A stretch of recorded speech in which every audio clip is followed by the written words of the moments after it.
This is SpideyFan 101. I'm here today to finally talk about my first impressions on SUPERGIRL Season 4. Now, as you all know, I love SUPERGIRL. I own all 3 seasons on DVD. And I've been a huge fan ever since the CBS days of this show. And so, obviously it's great to see that it's still continuing and still thriving, still going strong. And, Season 4 started, last year, like the end of last year. And, by the way, happy 2019, everybody. And, I thought, hey, since it's on break, to get ready to start doing the episode reviews, why don't I talk about the first few episodes? So, let's do it. So, the first few episodes, I love them. They're great because these episodes go for a more interesting type of perspective in terms of this series. Not this season, but this whole series. Because there was one episode where it's like the perspective of this normal family from like season 1 all the way to now. And, it's of course the origin of Agent of Liberty, which is a great villain, by the way. And we just see him, like, at first he's like pro-alien. He's like, hey, the aliens, like, they're here, they're peacefully, like, they're not trying to hurt us, we shouldn't hurt them. And then as the episode continuously progresses, you see him going to the dark side a lot more. And I found that interesting because it's almost like Lockwood, that's his last name, his life was like going downward and downward and downward. It was spiraling. And, it felt interesting. And the message that this season goes for as well, which is, the aliens and discrimination and all that. I felt like that was necessary because I've seen a lot of complaints about that. I actually find that, satisfying, actually, because if you're gonna have a show where humans and aliens like coexist in the same world, that topic is bound to come up eventually, especially with all the stuff that's happened because of all the aliens being on Earth. You would think like the humans would grow some of the humans would grow some sort of resentment towards aliens. And so, that fully manifests here, especially when the public find out, like in the 3rd episode, I think it was, or it could have been the 2nd episode, I'm not sure. But when the public found out that the president, which was Linda Carter, was an alien, and we found out that she was an alien in the season finale of season 2, or much earlier than that, I think. We found out like an episode before the season 2 finale. So, once they found that out, that was just like full on. And then they had to replace her with the new president, who is of course a human. And, all this stuff transcends and spirals into craziness. And, I really like the Agent Liberty story arc of this season because it brings out it brings out different perspectives in this show that we haven't seen before, and I like that. In terms of the new characters that they introduced, I like them too. They weren't they weren't useless, like they had things to do. Like Supergirl's new, like Kara's new intern. Like I thought, especially the fact that Kara has progressed so much from being Cat's assistant to her herself having an assistant, and her basically playing like the Cat Grant type role for the assistant. I thought that was pretty cool, especially when I first realized it. I was like, wow, that's progression right there. Yeah, that was great. Some of the characters that we already have that have been here for a while, they go through some interesting developments. The only character that I don't think has went through that much development would probably be, I don't know. I mean, I'm kind of mixed between Alex and Lena, because those two characters in my eyes don't really progress all that much. I mean, yes, Alex is the new head of the DEO now, and that's cool and everything. But I feel like she's gonna go through the same type of situation that John Jones went through, because you know, while he was, you know, in the DEO, I don't really think he had much development, like besides the 3rd season, because that was the most development that he got, like, in anything.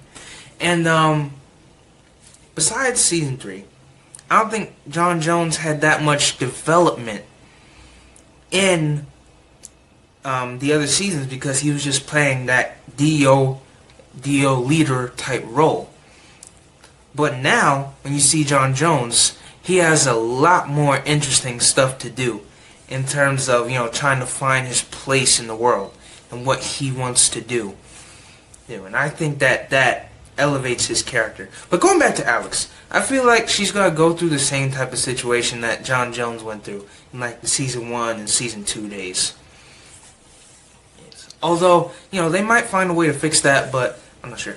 And in terms of Lena, I feel like throughout the majority she's just been there. You know, like she hasn't had that much to do besides have some interesting relationship problems with James and all that. But yeah, she hasn't had that much to do so far.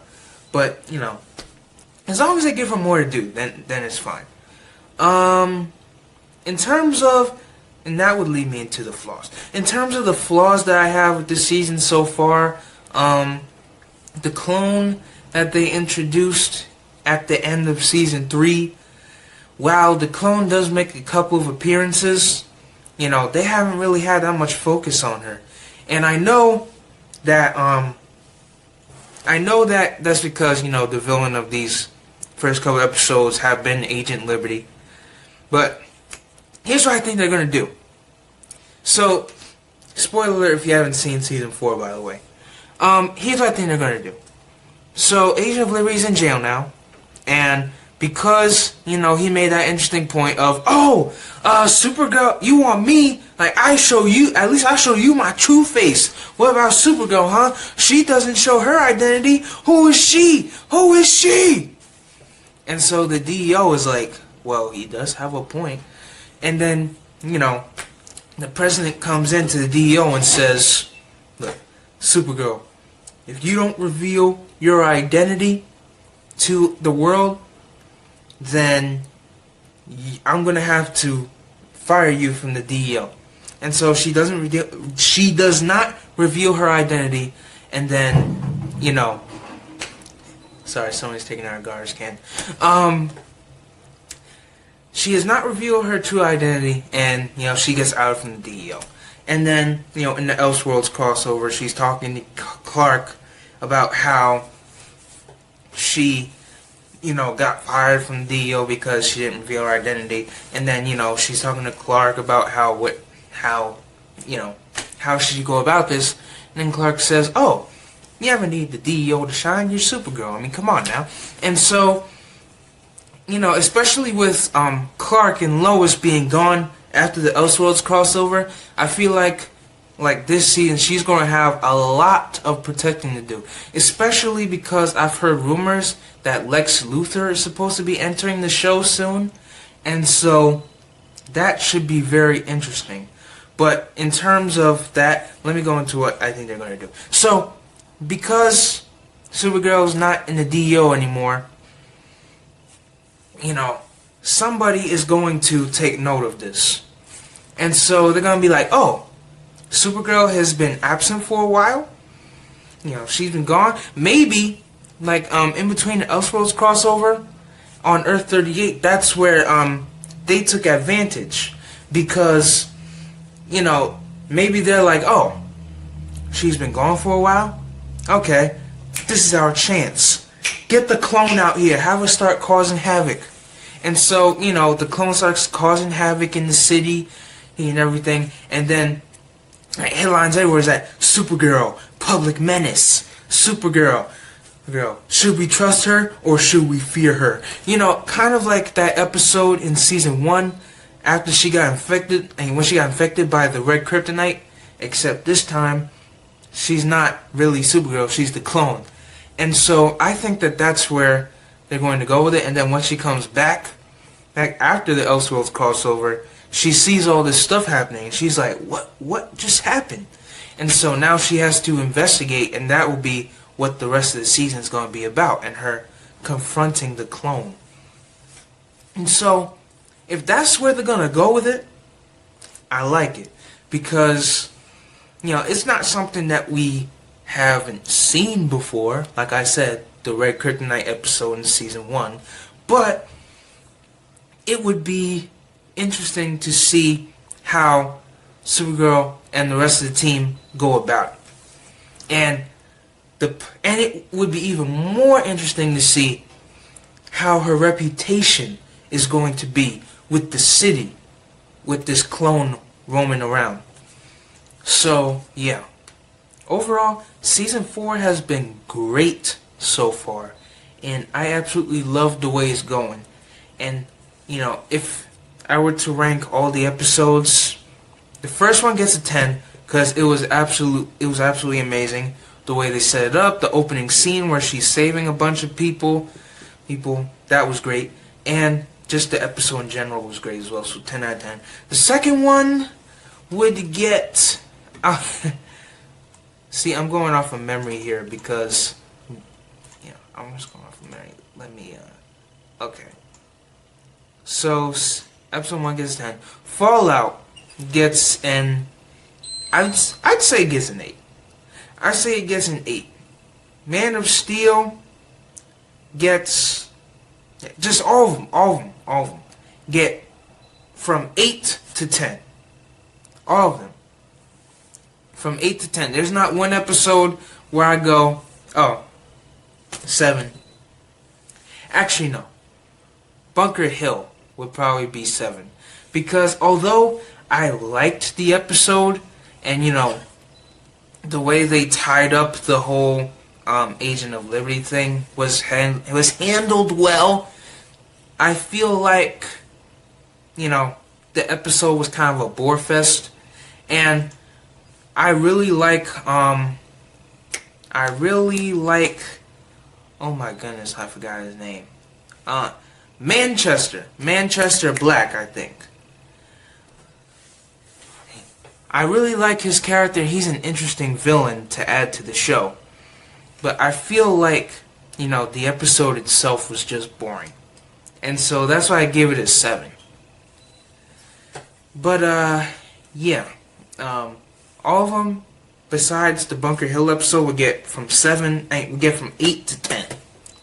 So, yeah. Now I can start reviewing the episodes, like, episode to episode now. Because I've done that with Charmed, and, you know, obviously I do that for Charmed because that's my new favorite show now. And, you know, I did it for Supergirl in the past, but for some reason I stopped. But now I'm gonna do it again, so, yeah. I'm gonna be pre-recording a bunch of videos today, so, yeah, I'm gonna be quite busy. And look forward to those in the future. So, yeah, links to my other channels will be in the description down below. And I'm SpideyFan 101 saying peace.